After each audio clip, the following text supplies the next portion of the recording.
Welcome back, everyone. This is the final video for this week. And in this video, I want to give you some background information on William Carlos Williams, the author who wrote the second story that we're reading, which is called The Use of Force. Now, I should upfront apologize if it looks like my eyes are wandering. And the reason is that I actually have a set of notes on my computer, and I will occasionally refer to them just to remind myself of what I want to say. So, William Carlos Williams lived from 1883 to 1963. And he had a joint career as an author and also as a practicing physician. So, he was actually a really accomplished author of American literature, and he was prolific. Over the course of his career, he wrote in all genres. That means he wrote poetry and nonfiction and plays. All in all, he produced 23 volumes of poetry, 5 collections of short fiction, 6 novels, 7 books of nonfiction, 5 plays, and 4 translations. That's an enormous amount of literary output. But he did all this while working as a practicing physician. He graduated from the University of Pennsylvania School of Medicine in 1906, and he practiced his entire life in Rutherford, New Jersey.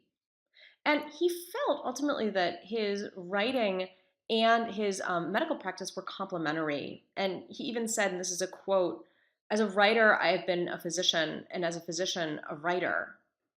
And his short stories in general are characterized by a really strong sense of realism and immediacy.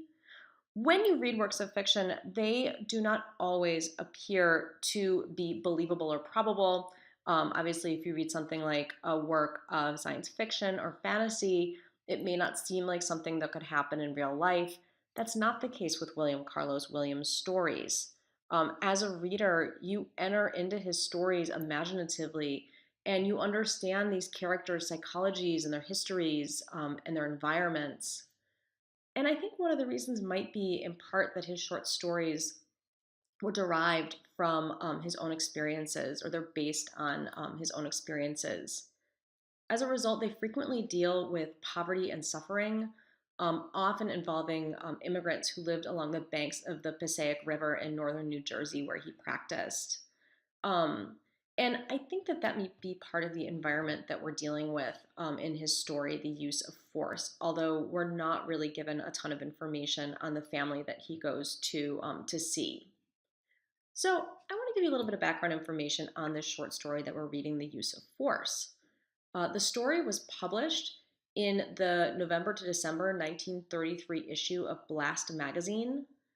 And the denotation of the story is that it's about a physician who's visiting a young and feverish patient and his struggle to get this patient to open her mouth so he can expect her throat to make sure that she doesn't have diphtheria. A little background information on diphtheria. It's a bacterial infection of the mucous membranes of the throat and nose. And its symptoms include things like sore throat, fever, and swollen glands. But its hallmark is a thick gray covering on the back of the throat. And that's actually exactly what the physician in the story is trying to see. Now, if untreated, diphtheria can cause damage to the heart, the kidneys, the nervous system, and it can even cause death. It's an extremely serious and very contagious illness. Children today are given a diphtheria vaccine, which has all but eradicated diphtheria in the United States. But when the story was written, a diphtheria vaccine was not readily available. However, diphtheria was treatable if it was caught early. If it wasn't caught early, it could lead to devastating consequences. As I mentioned, diphtheria is really contagious, and it tended to be spread in particular in areas where there was high rates of poverty, in part because people of low socioeconomic status in this period often lived in overcrowded conditions.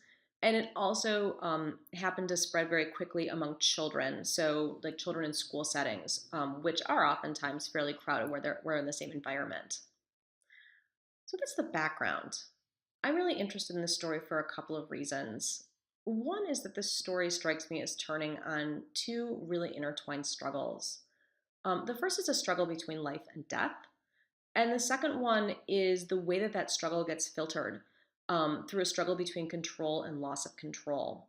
and I want us to think about how those two struggles intersect. But on a more fundamental level, this story also just really sort of disturbs me. And perhaps it disturbs you too. I find it very discomforting to read. And I want to think about why. Oftentimes, when we're reading, our own initial response to the story can provide a springboard to closely reading. In this case, I'd be interested to know how the story's formal elements affect the way that we're reading. All right, please let me know if you have any questions, and I look forward to talking with you in the discussion board.